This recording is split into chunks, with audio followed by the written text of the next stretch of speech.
Hey, you all. Welcome back. Y'all already know what it is. You see the title of this video. This is Real Housewives of Potomac, RHOP Season 6, Reunion Part 3. Before we get into it, I know my wall is a little blank. I had an interview and they needed a blank background to record the interview with. So the pictures are over there. They're still here. They'll be up by the next time we get to Reunion Part 4, but they still here. It's a little bit blank canvas back here. But anyways, we pick up where we left off, which is Wendy reading Gizelle down to damn reunion for filth. It's talking about, you had a tummy tuck. Did it keep Jamal? Gizelle, I didn't do it for Jamal. I did it because I had children. That's Wendy's point. She had a mommy makeover because she had 3 children and she wanted to pull some stuff in, out, and up. That's it. You perpetuate the rumor by saying, well, Wendy got her body done. Maybe it was because it was the rumors. So you were out of order, Gizelle. We don't have to beat a dead horse. You know you were out of order. You're just not nice. You're rude and you're trifling. So you feel like you don't need to take accountability for your actions. The question that was asked to Wendy was, why go hard on Robin when it was Ashley who brought the rumors up and Robin wasn't involved? And Wendy said, listen, I was upset because Robin and she had texted me months earlier about the rumors, right? And we had talked about it. And so Robin was like, well, I didn't know the rumors. I thought it was a different one. Here's what I say about this. I can only go by what I see on the show. If Bravo pulls the hocus pocus and switches audio in and out and places it in scenes where it's not supposed to be, that doesn't have anything to do with me. Y'all talk to the production, not me. We saw Robin and Gizelle talk about Wendy's body multiple times on the show. I don't believe that Robin didn't know. I would be more apt to believe that Robin was too intoxicated to understand what was going on. But even then, Robin, you and Gizelle had just finished shading Wendy about her body and body shaming her and calling her loose. So you knew the context of what was going on. That's just my opinion. So Wendy brings out the blow up of her text conversation with Robin. And Robin's like, listen, I don't lie. I didn't know. That's how I know you lying, because everybody lies. Whether it's a little white lie or whether it's a big old lie, you knew. So next question, why didn't Gizelle pull Wendy to the side like she did Robin? Because Gizelle is a shady, dirty person. Gizelle's gonna say, well, I didn't do it because she was defensive. Gizelle, you and Robin had just finished body shaming her. Of course she's gonna be defensive. Like, that's just, I don't feel, any question that they gave to Gizelle during the first 3 parts of this reunion, she has never answered it directly. It's always been some Looney Tune, off the wall, illogical response. She was defensive because y'all body shamed her the night before. What else did you expect her to be? Happy about it? You think calling someone loose is gonna make them feel comfortable to open up to you, Gizelle? Come on now. My blood pressure is not even going to increase. This is just who Gizelle is, and I'm just used to it. So the next question is, why is Wendy exempt from being talked about on the show? And Wendy was like, listen, I'm not, but I feel everything Gizelle did was calculated. If you heard these rumors and stuff, and you know it's from a non-credible blog, in the words of Robin, why did you bring it to the show? And I think Wendy made some comment like, we didn't even talk about it. What Wendy was doing was setting Gizelle up for the kill. See, this next scene, Andy said it was a fall. I think he meant it was a fail, but it really wasn't. But see, what Andy is doing is, Gizelle is one of Andy's angels. And so he's going to protect her in many ways, because there's no reason why she should sit next to Andy every season and she doesn't have a storyline. It's no reason other than she's a favorite. Okay? And everyone has favorites. Even at your job, they have favorites. It's the reason why certain employees are treated better than others. It's the reason why some are promoted and given raises annually and others are not. If you are not favored, people are going to treat you like it. So Gizelle said something, well, I didn't talk to you about it because we don't talk. Here comes Wendy walking her right into the lie. She said, oh, so we don't talk? And Gizelle said, no. And Wendy said, that's funny because in interviews, you have said that you called me before the show was filmed and that we talked. And Gizelle said, that's true. Well, Gizelle, either it's true that you all have talked or it's not. Because when Wendy asked you, oh, so we don't talk or we didn't talk, you said no. But then you changed it and said, well, yeah, it's true that we talked before this season started filming. You can't. Gizelle is not bright, and she doesn't have to be, because her facial card never declines in the society that we live in. She doesn't have to be smart because she's always relied on this. It is what it is. So Wendy said, so you called me? And Gizelle said, no, you called me. And we talked about a lot of things. She said, oh, we did? She said, I'm glad you said that. So she pulled her phone records and she said, listen, it shows that I called you once and the phone call lasted for 60 seconds. Huh? What's the excuse now, Gizelle? How did we talk about a whole lot of stuff in 1 minute? Hell, you can't talk about a whole lot of stuff in 2 minutes, let alone one, because you lying. And then you turn around and say, well, no, I called her. She said, I'm glad you said that. Per my phone records, this is the only phone call that we've had. So no, this evidence wasn't a fail. The loose leaf paper wasn't a fail. It showed and it proved that Gizelle is a liar. Moving on. Next, we get to Robin's package. Not much here, so I'll kind of skip through it. The first question asked her about why she was so apprehensive to label what she was going through as depression. And Robin's response, well, let me back up. One, I thought that was a very invasive question. I think that in our current climate, we are far too comfortable with diagnosing ourselves instead of being diagnosed by the proper professionals, right? And you know, I'm all for second and third opinions, right? But to just say, oh, I have depression, you hear so many people throw that word around, like, oh, I'm depressed or I have anxiety. And there are people who do have anxiety. There are people who are depressed, but you do need to go and consult the proper professionals before you just start throwing around those terms, right? And I think she said something like, you know, I'm usually very calm and low key, so I didn't think I could get depressed, but since I've experienced it, I have no problem if I see those feelings coming up again, you know, saying it's depression and getting the proper help. They asked her about Juan and about how he reacted to it. And she said, well, usually I'm the strong one, and he was upset that he couldn't support a girl. Juan don't care.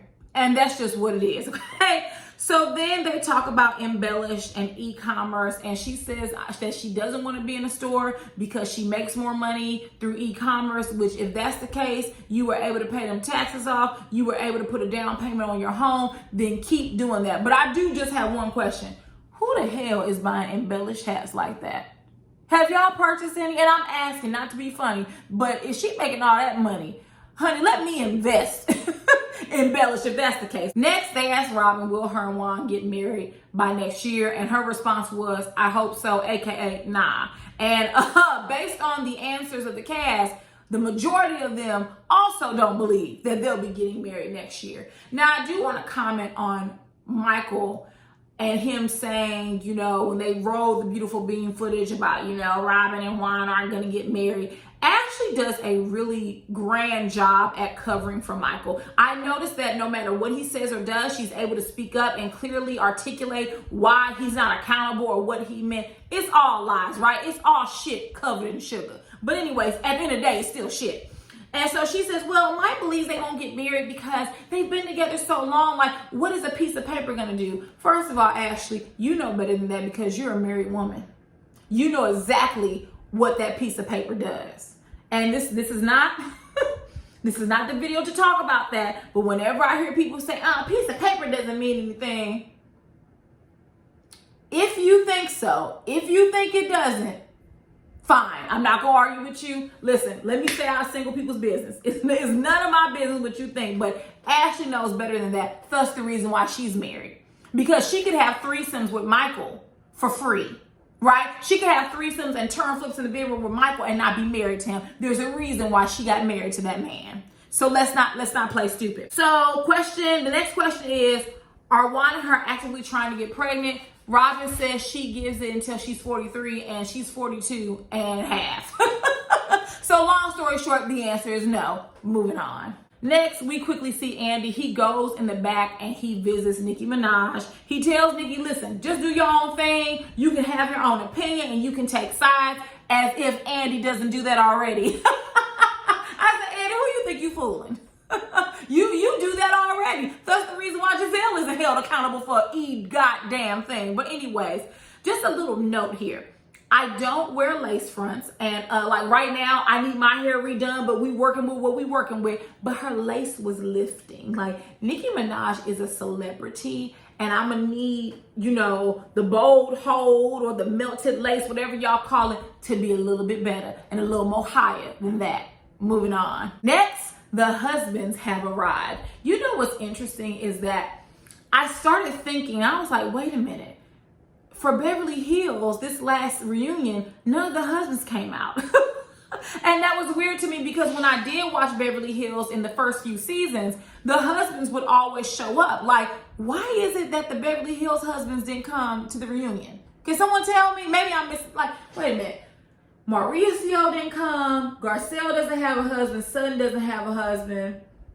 Harry Hamlin wasn't there. Hey, we know what Erica going through. And who was the other one? Oh, yeah. And Crystal. Her husband wasn't there. How come the Beverly Hills husband didn't have to show up to their reunion? Okay, I want to know. But anyways, so Andy is greeting the husbands, and he asks Eddie, you know, do you get confused for Idris Elba often? And Eddie responds, all the time, Andy, all the time. Now, I think Eddie was joking. That's how I took it. I have a very dry sense of humor. So a lot of times I will say things, and although I'm slightly smiling, I'm not laughing. And so to a lot of people, it's like, are you joking or are you serious? So I thought Eddie was joking.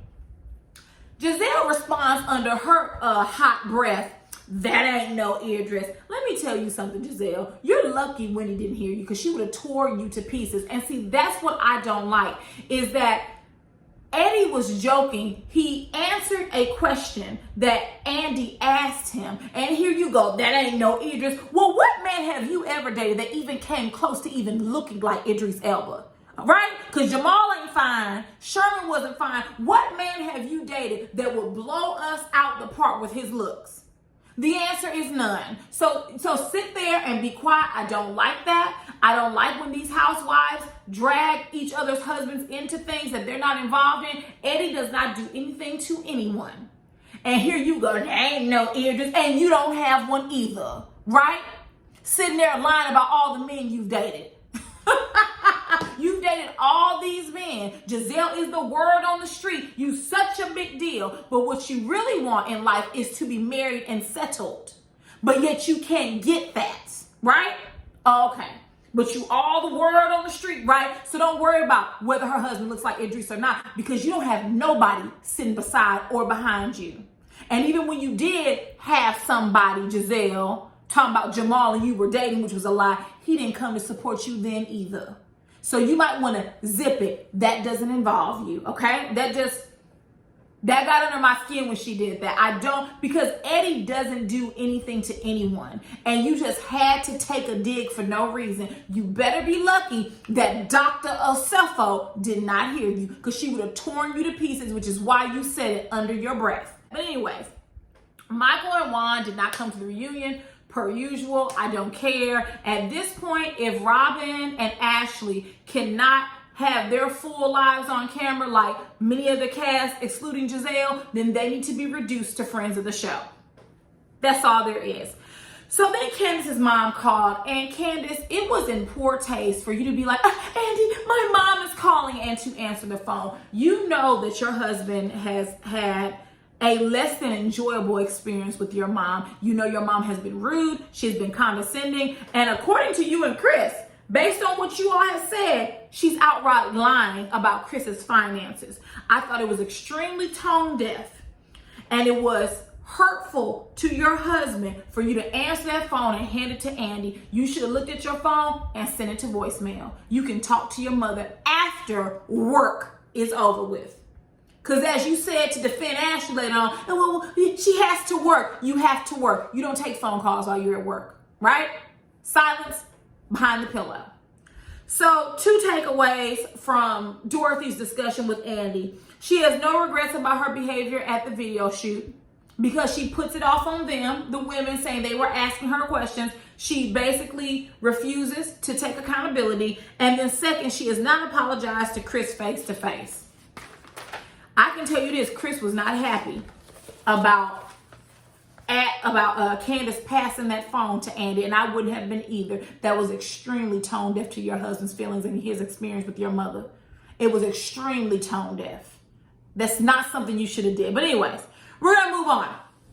They decide to roll that beautiful beam footage with Gordon acting a fool, and you all, I just could not help but to realize, as I said a couple of videos back, that Gordon, when he's sober, hello Andy, thank you for having me on the show, darling. I appreciate you inviting me. I've had a grand experience on Housewives. It's been very fun, Andy. Thank you so much. I love being here. But then when he's getting drunk, GB, right, look at, I don't trust people who code switch. I don't. It's one thing to try to sound more professional and try not to use like your everyday colloquialisms while you're in an interview or while you're at the job. It's another thing for me to talk like this and say, hi, my name is Canary, and to go, hi everyone, my name is Canary, and I love badminton and I love chess, and then I like to just go for a jog around the hills. Me and my husband, we go mountain climb. That, I don't do that.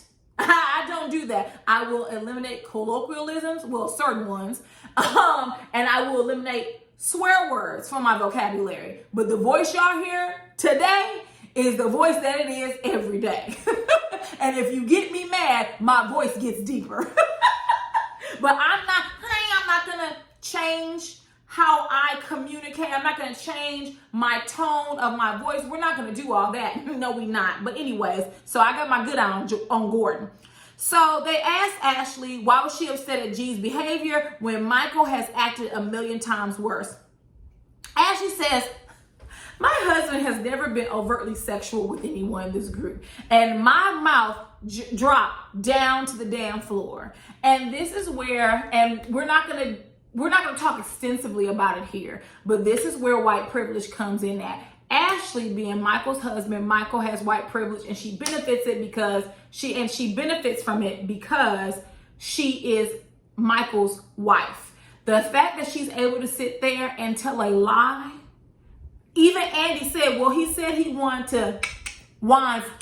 So what are you talking about? But I would have loved for Andy to say, well, and also he's grabbed a few of our cameramen and our production crews behinds without permission. So the fact that Ashley can say that, I wonder why Andy never brings that up. They showed footage of him grabbing Katie's ex-fiance's behind, but other than that, they never mention it and call her on her stuff. And the fact that she said that with a straight face, I'm gonna tell you all now, Ashley is dangerous as hell, right? I mean, I'm not gonna compare her to who I want to compare her to, but you know your husband is a deviant, and you know his behavior, and you have this whole stand by your man attitude, and you always come up with these explanations, and you explain away his behavior, you explain away his words, and you have no problem doing it with a smile. I don't trust Ashley. I don't trust her. She's perfectly okay with how Michael behaves because there's a monetary benefit from it. Ashley is dangerous, and I'm not gonna say who she reminds me of, but there's a certain wife that pops into my head of a husband who also was a predator that claimed that she didn't know, or claimed, well, he did this because back in the day they did this and no one had a problem with it. She gives me those vibes. I'm not gonna say who it is, but she gives me those vibes, and for that, I don't trust Ashley. So Gizelle then comes to the defense of Michael, which is also appalling to me. You all know what he's done. You all know that he has touched and grabbed men in production without consent. I mean, you all know more than we do as the viewers. And yet you say that Michael has never licked his tongue at anyone or asked anyone to pee pop. But he did say he wanted to perform a sexual act on Juan. He did touch and grab people without consent. Either way, right? G did something that was an unwanted sexual gesture. And so did Michael, but he actually physically touched and grabbed people. I don't get it. Like, and I side-eye Gizelle because, as I said in my last video, if when Gizelle's daughters grow up, when Robin's children grow up, how is she like if they as adults came to them and said, listen, you know, I was at work and my manager grabbed my behind, or, you know, there's a coworker I have and he or she, they're very handsy with me. You wouldn't like it. So why is it acceptable for Michael to do it? But I'm beating a dead horse at this point because we're not going to get the answer to that. G shuts everything down and he apologizes to Ashley. Matter of fact, it was so unexpected that Ashley began to stutter, which is rare for her or Candace. And she said, well, I appreciate it. We don't get that in this group. No, you were ready to fight with G. And G shut it down. Let me also say this. I do believe that Gordon owed her an apology because when Ashley told him on the bus that she wanted to be left alone, he should have left her alone. Instead, he responded to her like, so, and all of that. Nah, you was out of line. I'm glad he apologized. So next, there's a question for Robin about why never being there on the show to support her. You know, does she grow frustrated with that? And Robin was like, nah, he's a collegiate coach. He's a black man. He always works and he cannot just take off. When they tell him he needs to fly here and there, he has to do it. Basically, there is no personal life when you are in a relationship with someone who recruits. Now, I will say this, Wendy, you were being aggy with this one. Well, my husband, he's not an entrepreneur and he had to take off. That's her point, Wendy, is that your husband can submit vacation, PTO, and things of that nature. He really can't do that. If they tell him he needs to go A, B, C, and D, he has to show up. And that's what it is. I will say with that, the little bit I do know about recruitment, that Robin wasn't lying. I actually have several close friends of mine that are in recruitment. They're not coaches, but they're in recruitment. And baby, they be zigzagging back and forth all over the country, all over internationally. They stay on a plane, okay? My question is, are you home this weekend? They stay. And this is for, these women work for universities. So they stay out in the field. So Robin isn't lying about that. Moving on. Next, they address Chris's role as being a husbander for Candace. And so when they asked him about it, Chris said, y'all made too much out of that. Well, Chris, actually, that was you and Candace's fault. That was your storyline. So they had no choice but to make a lot out of it. But I will say this. I do feel that the questioning and how does he get paid, that was too much. But other than that, that was y'all storyline. So hell, what else they gonna talk about? Because we damn sure know that Ashley, Gizelle, and damn near Robin or Karen have storylines. So they have to depend on something, okay? So Chris was like, listen, I don't manage her music. I'm basically a glorified secretary and personal assistant. I answer emails and phone calls. That's the extent of my role with managing Candace. So the question for them was, why did Dorothy imply that she pays all of their bills or that she has paid bills with Chris's name on it? So Chris said, listen, two things. I have never quit my job and I have never had a one-on-one conversation with Dorothy about my finances. Chris,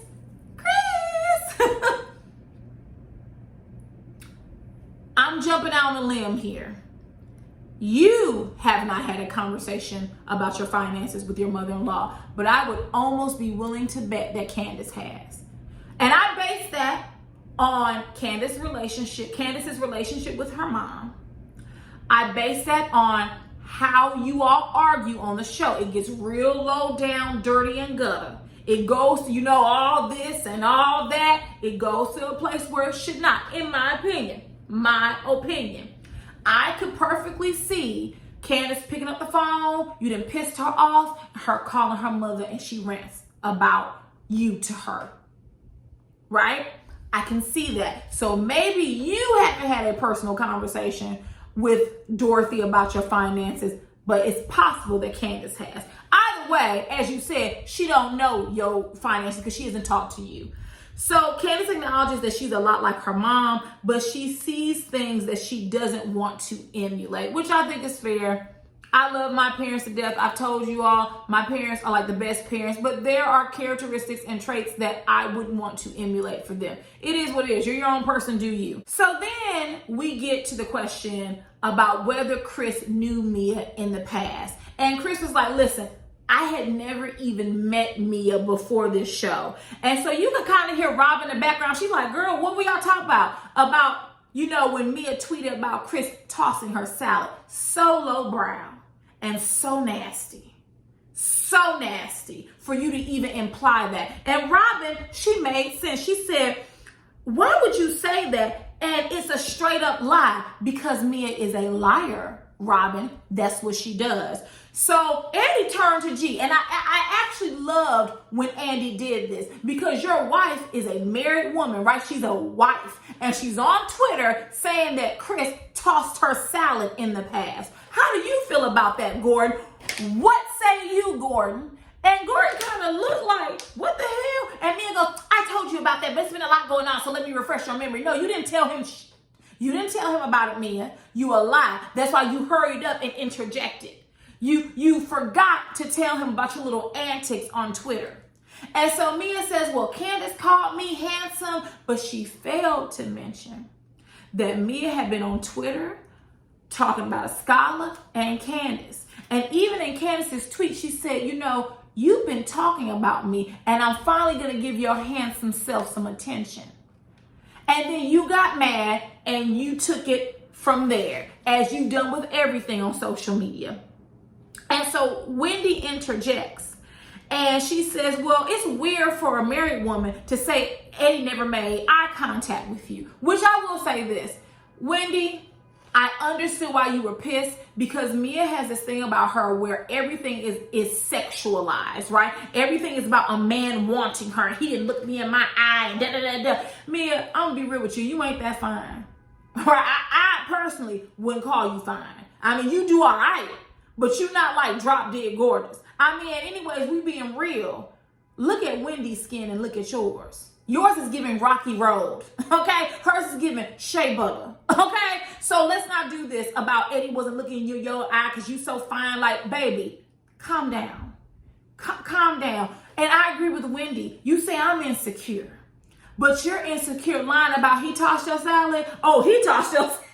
Oh, he tossed your salad. Oh, we all tossed your salad. Don't even utter the words insecure, Mia. We're talking about a woman who constantly has to brag that she's a CEO and a boss. We're talking about a woman who constantly has to imply that the other husbands of the show are sexually attracted to her. Let's not do that. If anyone's insecure, it's you. Moving on. Next, Andy asked Eddie what was his takeaway regarding the rumors that Gizelle brought on the show.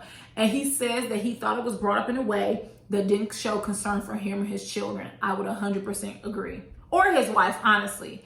And when Andy, I think when he asked Gizelle, you know, are you going to apologize to Eddie? She was like, no, because I said that I didn't believe it. Gizelle, your actions and your words don't align. You are saying you don't believe it, but then you're also saying that Wendy had a mommy makeover because of the rumors. And you proceeded to spread that rumor throughout the cast. You went to Robin and you went to Ashley. So if you were a decent human being, if you were a moral human being, you would have said, you know what, Eddie, I apologize. I didn't mean to confer it that way. And I was concerned, which is why I brought it up. Now, we know that would be a lie, but I'm just saying how she should have apologized and left it at that. You wanted Karen to apologize to you. You wanted Wendy to apologize to you. If I was a cast member on that show, Gizelle wouldn't get another apology out of me. I don't give a damn who I talked about that's related to her. I don't care what she thought I said or did. She would never get an apology out of me. It's one thing to be the bigger person. It's another to be a fool. Gizelle wants everyone to bow down at the throne and kiss her feet. But when it's time for her to take accountability for her bad behavior, she refuses to do so. That was you said you have a pedigree, and I don't know what pedigree you're talking about, but it's obviously one that lacks morals and standards, because you should have apologized to Eddie, especially after hearing his response to Andy's questions. But you know, it's Gizelle. What more can I expect? Moving on. Next, we get to Karen's package, and you all, I have to tell the truth, I have forgotten that Karen did not have her package run yet. Because in my last recap, I said, oh, they're gonna say Robin for last because, you know, she's boring, doesn't have a storyline. Well, my bad, because actually Karen was last because she didn't have a lot going on. So something I wanted to point out quickly, when they finished airing Karen's package, Andy turned to Gizelle and said, what does she mean when she referenced that Karen slides in and out of men's DMs? And Gizelle says it was a joke. And Andy just moved on like it was nothing. I think that is very trifling that you would say something to that nature. You know, lightweight implying that Karen is cheating on Ray, or at the least being inappropriate with other people in their DMs. And if Candace would have said that, you all would have held her feet to the fire. You would have asked her, how come you said that? Why would you lie? Those are fight words. If someone would have slapped you, I wouldn't be mad. But Gizelle says it, and it's no big deal, and we move on. Y'all say there isn't colorism, but there's plenty of examples of where these women who are lighter skinned get away with everything. We just move on about it as if it's no big deal. But anyways, so they asked Karen how involved is she in her role as being an ambassador of Surry County, and she says that she's very much so involved that she actually helped bring Wi-Fi to Surry County. I said, oh, well, good for her. good for her. I didn't know they didn't have Wi-Fi out there. I didn't know that. Like, they don't have businesses out there? I could be completely ignorant and not understand why they didn't have Wi-Fi, so don't pay me no attention. The next question, Ray, why did you tell her to promote and announce her candle line at her induction ceremony for being an ambassador? Ray says, listen, there's no reason to be in business and be quiet about it. Karen doesn't market herself enough as she should. Child, and this triggered the hell out of Chris Bassett.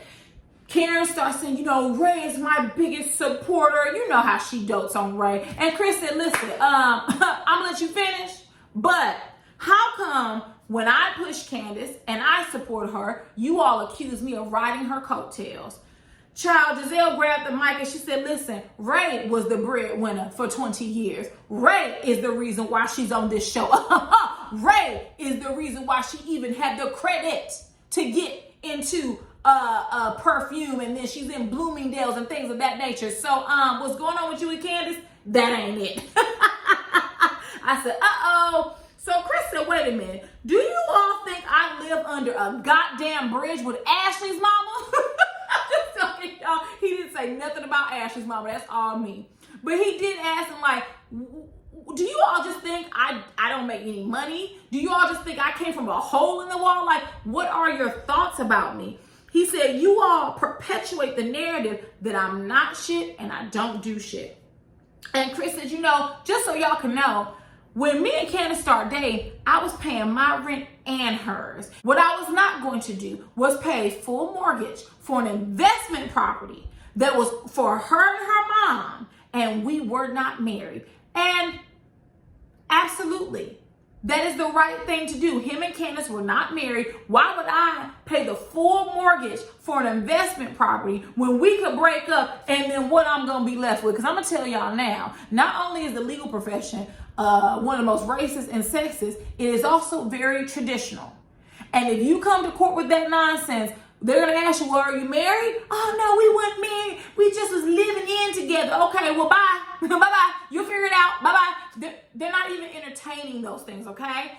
So he was absolutely right not to pay a full mortgage for an investment property that he wasn't even a part of. And furthermore, he wasn't even married to Candace. No, absolutely not. We're not doing that. So I think that he became really triggered and riled up because they have been paying Chris in a manner that he's just some bum. I don't know if Chris is or Chris isn't, but if it was any of their husbands or boyfriends or significant others, they too would be upset. Moving on. So next, we're going to skip around here because really a lot of stuff wasn't important. So they asked Ashley, Mike is the biggest offender in the Chris and Candace situation. He's far more rude to them than they are him. You know, basically, why is this and why do you think that's okay? And Ashley said, well, you know, Michael's beef is more so with Candace. So he's being respectful and going man to man with Chris. No, he's not being respectful. All right? Calling her a criminal was unnecessary. Because what he's also doing is overlooking your behavior. Walking into people's houses and refusing to leave after you've been invited out. So no, you can miss me with that. Ashley always has an excuse for Michael. Moving on. So the next, Nicki Minaj finally arrives, aka Andy Minaj, aka Indiana Minaj. Now let me say this. Nicki is not my favorite person, but I do think this is a good idea to have someone else come in for one segment and ask the questions that the people really want to know about, right? Even if it's not a celebrity like Nicki, I think it should be a content creator or a fan of the show, because Andy does ask questions, but he doesn't ask everything. Case in point, I did not hear him ask anything about Ashley's comments about dementia. I didn't hear him, unless I missed it, you tell me, I didn't hear him ask any of those questions. So I do think it's a good idea to have someone who's fresh, someone who doesn't have any ties to the show, to sit down and really question these women the way they should be questioned. So, case in point, Nicki starts with Ashley, right? She said, listen, I love and respect you all, but they ain't got nothing to do with the wigs I'm gonna snatch tonight. She said, listen, Ashley, it seems like you didn't have much of a storyline. Is that why you were Gizelle's sidekick and decided to be shady to Wendy? You know, that blew Ashley's blowout back. She was like, well, wait a minute. No, I know, wait a minute. She said, you went and left your breast milk down there so you could get more camera time. Is that what you did, child? And here come Candace. Candace, I don't know why you thought it was a good idea to try to take up arms for Ashley, which is something she never would do for you. It confused me because you have accused this woman, rightfully so, of being a colorist. You don't like her husband, rightfully so. Ashley and Michael have said and made some very microaggressive comments, calling you a criminal, all right, saying you have a rap sheet, and you butt your nose into a line of questioning that wasn't for you. So when Nicki said, whoa, Candy girl, I said, all right, now if Nicki started on you, once again, mind your business. Baby, when she would say Ashley, now I would have flew back in my chair like this. Go ahead, Nicki. Ask all the questions you want to ask. I don't know why you were trying to stand up for her. Well, you know, we were filming and, you know, she had to work. Girl, don't give a damn. As Nicki said, she should have stayed her behind at home then, okay? So, I'm hoping that this is going to be a good segment with Nicki. I am excited to see how this goes. Nicki Minaj isn't my favorite for a myriad of reasons, but let's just see how this plays out. But if there is nothing else, get down in the comments. Let me know what you felt about this episode. If I forgot to mention anything, you can mention it. And I will see you all later. Mwah.